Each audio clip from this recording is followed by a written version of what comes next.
And as always, we're going to be looking for accurate context, good risk management, and always exercising good patience. Anytime you're talking about fundamentals in a market and direction, fundamentals take a little bit of time to play out. We got crude oil today, kind of trading yesterday's value area really nicely, low to high. That's what we're here for, is to put ourselves in the best success. A trading routine does that, builds that habit, lets you know what to work on, what to reflect on, and what to improve on the next day.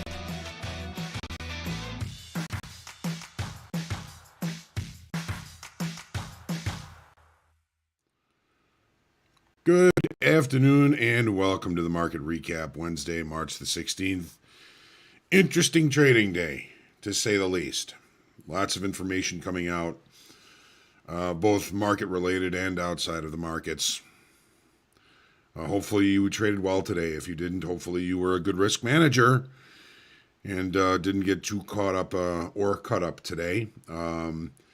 It was certainly a challenging trading day, but they all are. We know that coming into this. We have our equities. Took a nice dive to the downside. We're going to see this on the charts as soon as we get down to those. But at the end of the day here, the Dow's up 1.5%. Nasdaq, which has been more beaten up than the other indices, up 3.6%, and the S&P up just over 2%. As we finish up the trading day today. We know that the FOMC raised rates 25 basis points for the first time in 3 years. They're saying they see 6 more rate hikes by the end of the year. Inflation still high. They say they may need to raise rates a little faster than they originally thought. Probability of recession is not particularly elevated, but we heard that about inflation as well. And as we are all well aware, the labor market is extremely tight. We know that the president of Ukraine spoke to Congress today. I didn't have the opportunity to watch it. I did see maybe a little bit of little bits and pieces, anyways, of the president's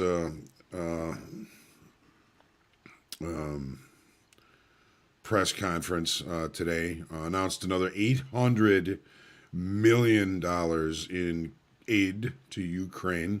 That makes $1 billion so far this week.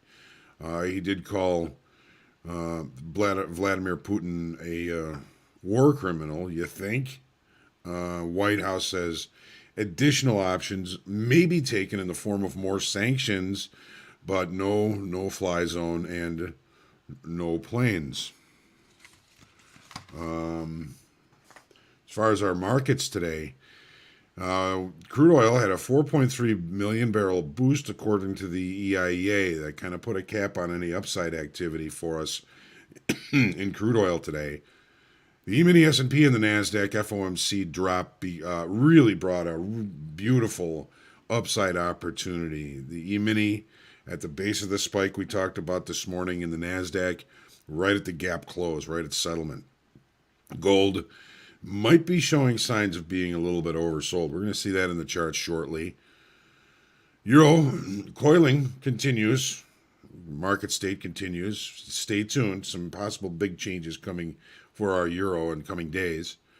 The Nasdaq, 7 days of one-time framing lower. You think maybe we're starting to get a little bit too short? The news is out. In the natural gas, I don't know. I don't know what to say about it. Didn't really do much today. Short time frame control. We talked about that this morning, and it's always a challenge. We never know what's going to happen. Again, hopefully you had a good trading day today. Thank you for joining me for the group coaching today. I thought it was a really good session. It's some really good and important questions, and I hope I answered them sufficiently for everybody. Don't forget, tomorrow is Make Hogue Money. Right after the forecast, we're going to go into a Zoom room. We're going to talk about the markets, well, at least the S&Ps. I have a feeling we're going to find something to do tomorrow morning in the S&Ps. I think it's going to be an interesting morning for us. And Make Hogue Money, the best part about it is you guys are making the decisions. I'm just pushing the button. Let's see if we can't make me some money tomorrow. always a fun and hopefully informative session. I don't think I introduced myself this afternoon. Maybe I'm a little bit tired. My name's John. Thanks for trusting me with your time. Good afternoon, Aaron. Scott saw and he conquered. Got chopped up middle of the day. Had to sit on his hands early. Not a fan of FOMC days. Neither am I, to be honest with you, Scott. Tachyon. Aaron, rough day to trade. Scott, did well to sit out when you did, of course. Denise, good afternoon. Scotch masking duck. Good chat name. Vince, good afternoon. Good way to look at it, Aaron. Got to stay positive. Absolutely. Absolutely. And the last thing you want to do is do something very negative. And Frederico. The link I put in is for, Make Hogue Money tomorrow morning, again, right after the forecast. I thought it was a very interesting forecast this morning. It was always interesting in these markets. I don't know how we could be doing anything else than looking at these markets. I think we're all very lucky to be where we are and to have the opportunity to check out these markets. So let's go ahead and take a look at the charts. Hello, family man. I think Nick Cage is here. All right, let's take a look.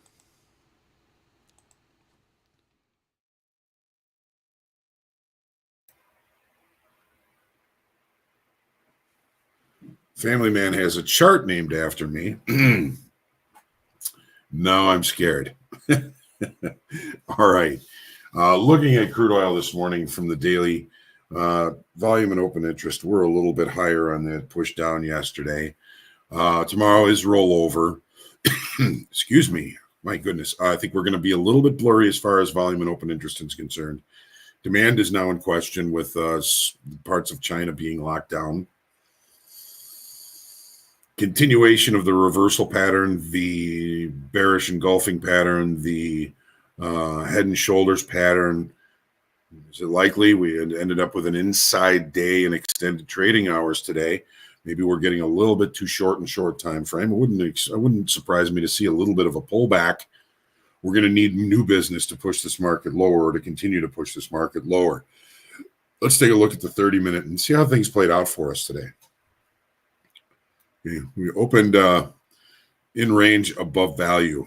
We took a look. We talked about this morning about the possibility of there maybe being some fish up here near the overnight high. Certainly, that's where really the best fish were today, was up at that level. We took a look higher. We tried to see if there was anything to do up there. We failed. We failed at the overnight high. We failed at the high from yesterday. Market came back in, reaccepted back inside range, back inside value, traded right to the bottom of value before just finding its opportunity to kind of remain range bound. Again, 9:30 this morning, we had the EIA come out, and the market actually didn't jerk all that much around. It did head to the downside, where it put in our test of yesterday's value low.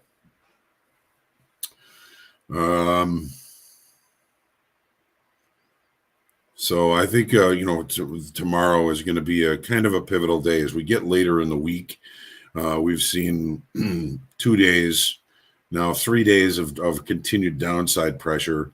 Wouldn't be surprised to see a little bit of a relief rally before the continuation to the downside. And don't forget, our new acronym here is ACH. Anything can happen. Some sort of news, some sort of an event can change things drastically in all of these markets. To take a look at the daily in the S&Ps. Hope for Peace had prices moving higher this morning. We were up at the upper end of this channel this morning.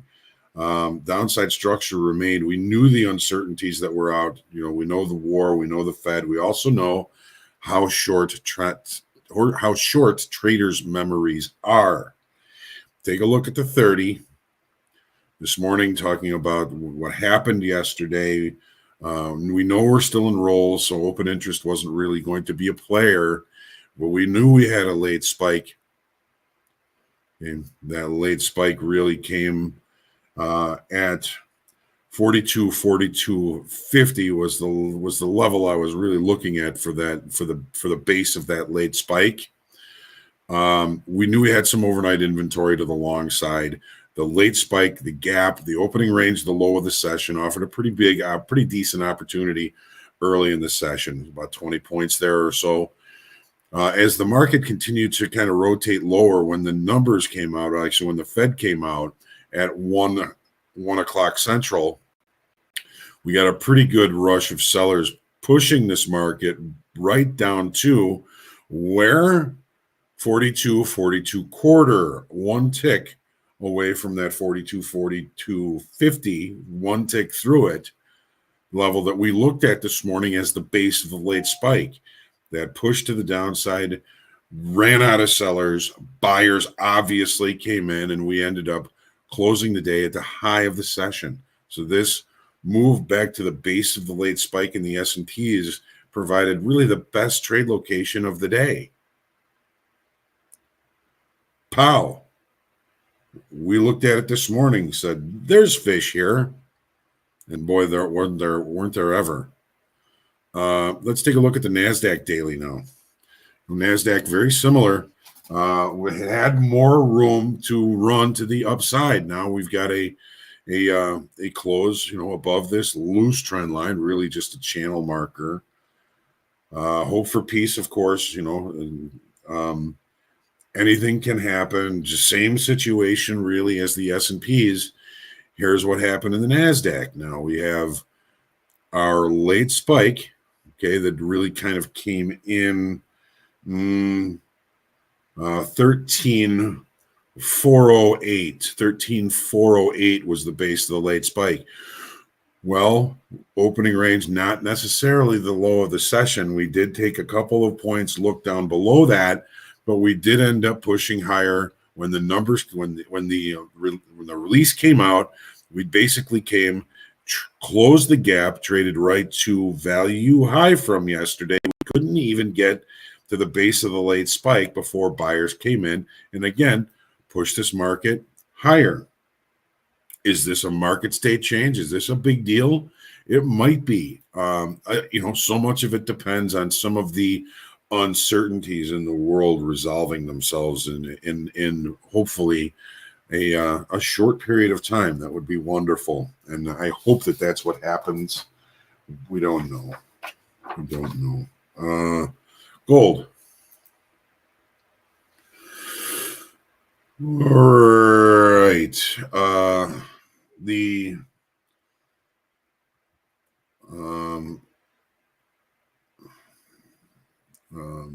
bearish engulfing pattern, the head and shoulders pattern didn't really provide too much downside opportunity for us. However, the move back towards weekly kickoff high, which is weekly kickoff low, I should say, is 1931. What did we put in for our high today? 1930.10, within 9 ticks of it. How did that happen? Was it good opportunities? Was it easy to see? Was it hard to see? I'm thinking this was pretty tough to see. Okay, we opened in range and value. We stayed in value pretty much the whole day until after 1 o'clock. We took this dive to the downside. And again, buyers took over, and we ended up closing at the upper end of the session, again, right up against that weekly kickoff level. It was resistant for us yesterday, resistant for us at the end of the day yesterday, resistant last night, resistant so far today. How long are sellers going to be able to remain and contain price to the downside? A lot of it, again, depends on the world, if you will. Here's the 6E, the euro. The coil continues. We talked about this. We've got our trend lines here with just basically 2 points of contact, not real strong, but just points out the fact we're putting in higher lows and lower highs. This market is beginning to build some energy. I'm hoping that we added more energy. Yesterday we added 6,000 at estimated open interest. Hoping we added some more open interest here because it's going to provide a good opportunity once we break out and accept outside of our pennant formation. If it's to the upside, our first stop will be weekly kickoff high right up here at 111.93.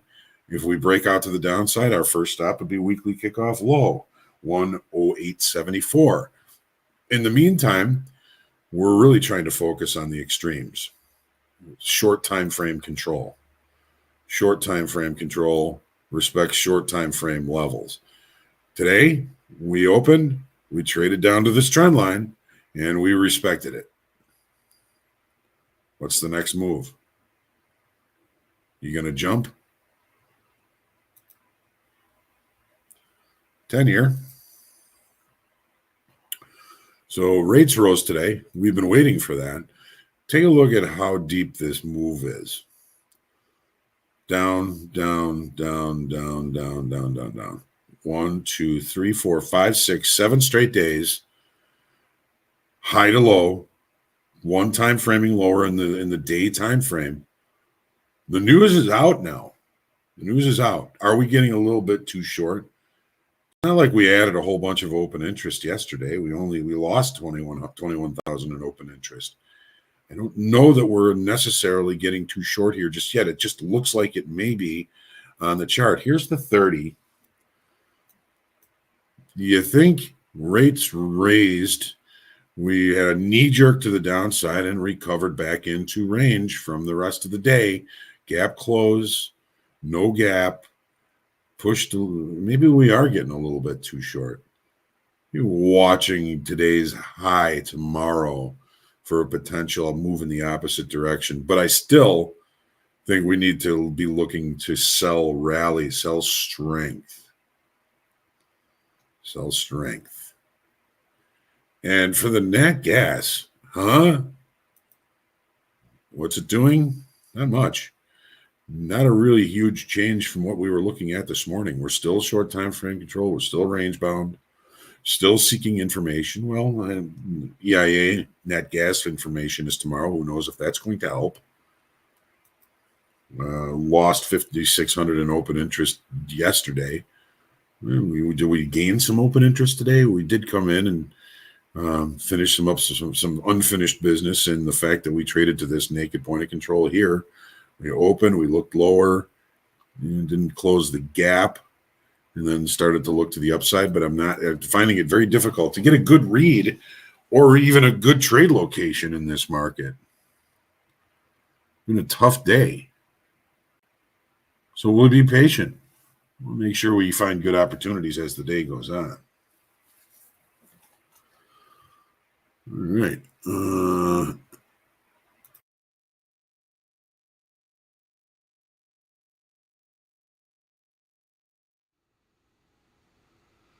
Okay.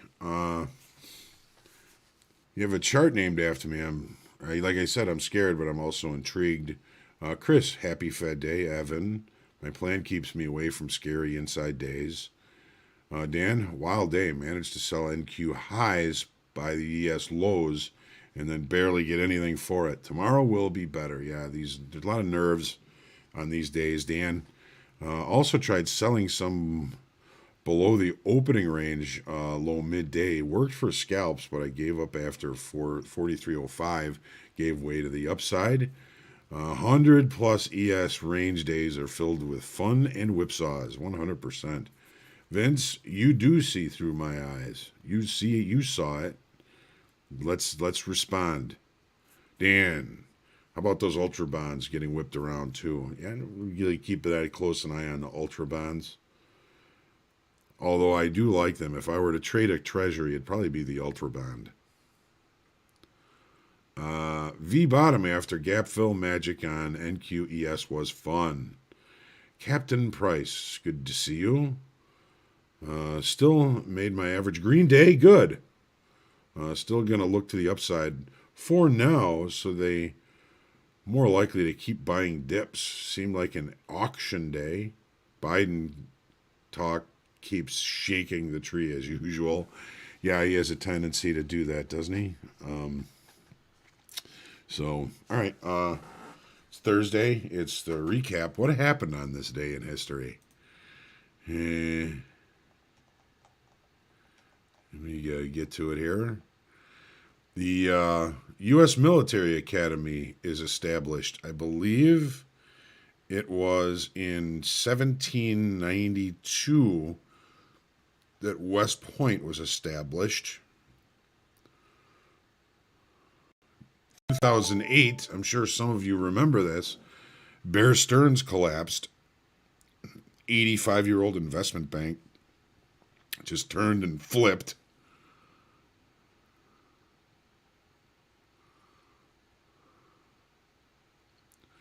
(1850), the Nathaniel Hawthorne story of adultery and betrayal in colonial America, The Scarlet Letter, is published. And if you don't want to read that, just see the movie Easy A. Actually, a pretty decent movie.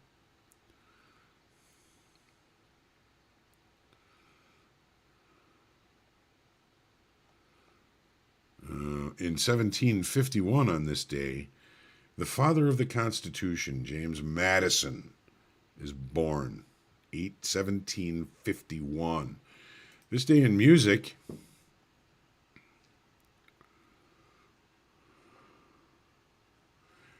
(1954), Nancy Wilson of the band Heart was born. 1959, rapper Flava Flav, happy birthday Flava. 1971, Simon and Garfunkel. Winners at this year's Grammy Awards included Simon and Garfunkel, who won Record of the Year, Song of the Year, Album of the Year for Bridge Over Troubled Water. The Carpenters won Best New Act with their vocal performance for Close to You. My, how the Grammys have changed.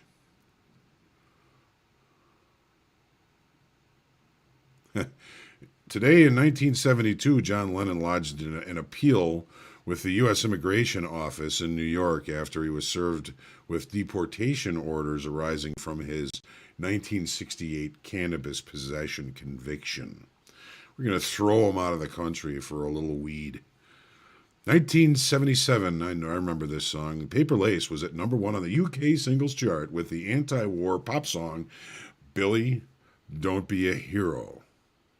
The group's only number 1. They were also famous for the song The Night Chicago Died.